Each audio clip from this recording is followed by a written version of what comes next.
एक घास प्रेमाचा खास तुमच्यासाठी. काही इच्छा वेळेचं गणित पाहत नाहीत, तसंच आज माझ्यासोबत झालं. आता तुम्हीच सांगा की संध्याकाळी कोण मिसळ बनवतं का? हो, पण मी आज चुलीवर मिसळ बनवली. आता कढईमध्ये तेल घालून कांदा, टोमॅटो, लसूण, आलं हे भाजून घ्यायचे. सोबतच थोडंसं खोबरंसुद्धा भाजायचं, हलकंसं भाजून घ्यायचे. नंतर त्याच कढईमध्ये तेल घालायचे आणि नंतर जिरं, हिंग, हळद आणि थोडंसं मीठ, कढीपत्ता घालून मटकीला छान फोडणी द्यायची. नंतर थोडंसं पाणी घालून मटकी छान अशी वाफवून घ्यायची. तर अशा पद्धतीने आता मटकी छान वाफवून झाली की एका पातेल्यामध्ये काढून घेऊया.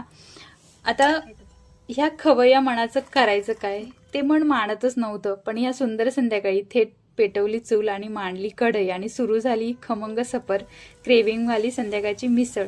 आता मसाला आपण चांगला परतून घेऊया. नंतर त्यामध्ये कोरडे पावडर मसाले घालायचे. तर तुम्ही गरजेनुसार तुमच्याकडे जेवढे आहेत तेवढे घातले तरी सुद्धा चालेल.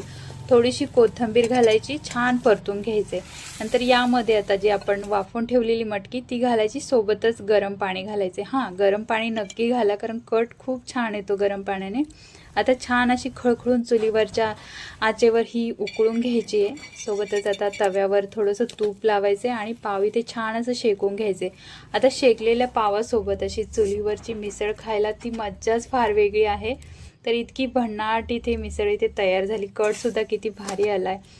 तुम्ही सुद्धा संध्याकाळी मिसळ खात असाल तर कमेंटमध्ये नक्की सांगा. आणि ही गावरान चुलीची चव आणि संध्याकाळची झणझणीत भूक, दुसरं काही नको असं जर वाटत असेल तर अशी चमचमीत क्रेमीवाली मिसळ तुम्हाला आवडली असेल तर व्हिडिओला लाईक करा, शेअर करा आणि कमेंटमध्ये नक्की सांगा. आणि आपल्या चॅनलला नवीन असाल तर सबस्क्राईब करायला विसरू नका. पुन्हा भेटूया अशाच एका नवीन रेसिपीसोबत. तोपर्यंत बाय बाय.